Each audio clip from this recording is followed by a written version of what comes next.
Welcome to Megamind. I am David. And I am Monica. A quick reminder, please give us a like, hit the bell, and subscribe to our channel. Thank you for watching and supporting us. You know, Monica, I've been thinking a lot about this idea of control. Not in a bossy way, more like what's actually in our hands and what's not. Oh, that's a big one. And if you ask most people, they'll list loads of things they think they control, but nope. Yep. I saw this list the other day, and it was so clear. On one side, things totally outside our control, like how other people treat us. Oh yes, that's a classic trap. Spending hours wondering why someone said what they said, when in reality, you can't change it. Right. And also other people's opinions. Can't touch those either. And yet people try. It's like we want to rewrite someone's brain. Exactly. Same goes for other people's beliefs, their behavior. Mm-hmm.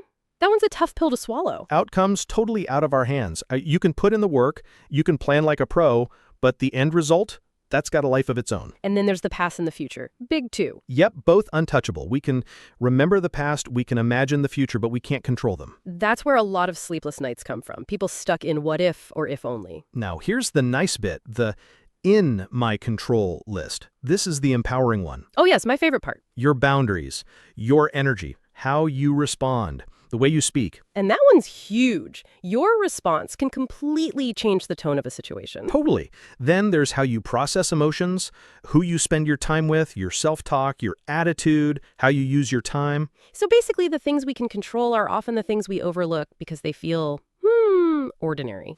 Yeah, but they're where all our power actually lives. Speaking of power, have you heard of that 21-day no complaint challenge? Oh, yes. That's the one Tim Ferriss and Will Bowen popularized, right? Yep. The whole premise is for 21 days straight, no complaining, no criticizing, no gossiping. Slip up, you reset back to day one. Oof, that's tough. I mean, imagine you're on day 19 and you accidentally grumble about the weather. Boom, back to day 1. Exactly. It's almost a mindfulness exercise in disguise. I guess it makes you hyper-aware of how often you slip into negativity without realizing it. Totally. And it's even more interesting if you do it with someone else. You catch each other and it becomes a bit of a game.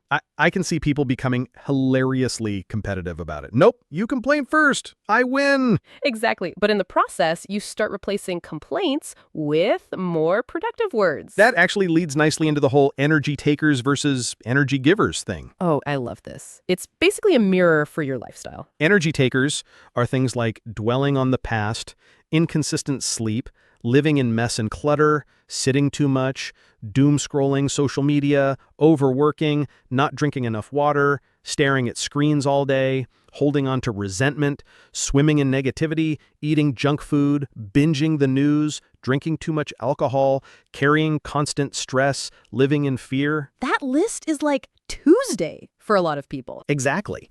And then the energy givers, those are the gems. Spending time in nature, resting properly, sunlight, courage, positivity, gratitude, drinking enough water, meditation, moving your body, breath work, being part of a community, decluttering your space, getting consistent sleep, eating whole foods, learning something new. You can feel the vibe shift just hearing the second list. Yup.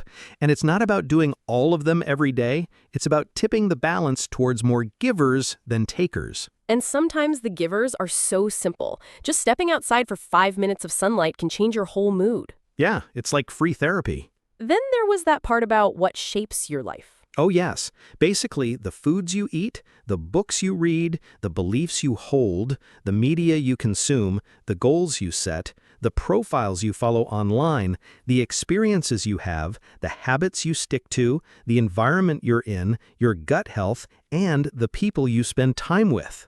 That's basically the ingredients list for your life. Yep. And like cooking, if you change the ingredients, you change the final dish. Remember to subscribe. Thank you. Speaking of changing ingredients, that reminds me of the power of now. Oh, love that one. Some key takeaways. Your thoughts are loud, but they're not always true. That one's such a relief to hear. Most of your stress comes from living in your head. So true. Stop replaying the past. It's done. And stop pre-living the future. Yep. You also don't have to act on every thought. Sometimes it's fine to just let them drift by. And remember, the present moment, that's your actual life. Sounds so obvious, but takes practice to live it. And here's a practical tool: journaling. Not the Dear Diary type unless you want to, but specifically to process emotions. Yep, get it out of your head and onto paper. Exactly. No grammar police, just clarity, And you start spotting patterns, repeated triggers, recurring worries. which makes them easier to address instead of react to. The self-talk section was gold too, Oh yes, you are literally training your brain with the words you use on yourself. which means be careful what you're repeating. Right.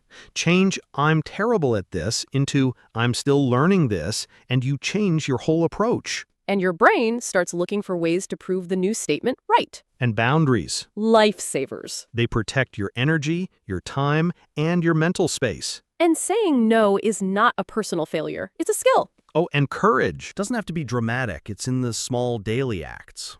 Like starting that conversation you've been avoiding. Or signing up for something you've always wanted to try. And movement. Not just for your body, it boosts mood, creativity, and focus. Even 2 minutes of dancing in your kitchen counts. And breath work, the fastest reset button. It's amazing how quickly your body responds when you slow down your breathing. So the whole thing comes down to be deliberate. Yep. More energy givers than takers. Focus on what you can control. And give yourself grace when you mess up. Just start again. Drop your comments below and subscribe to our channel. David and Monica are personas we use to make our content more engaging and relatable. We're not affiliated with any organization or product mentioned. Our discussions are just for inspiration and entertainment, not professional advice. Always think for yourself, take what works for you, and make your own decisions. See you next time. See you next time.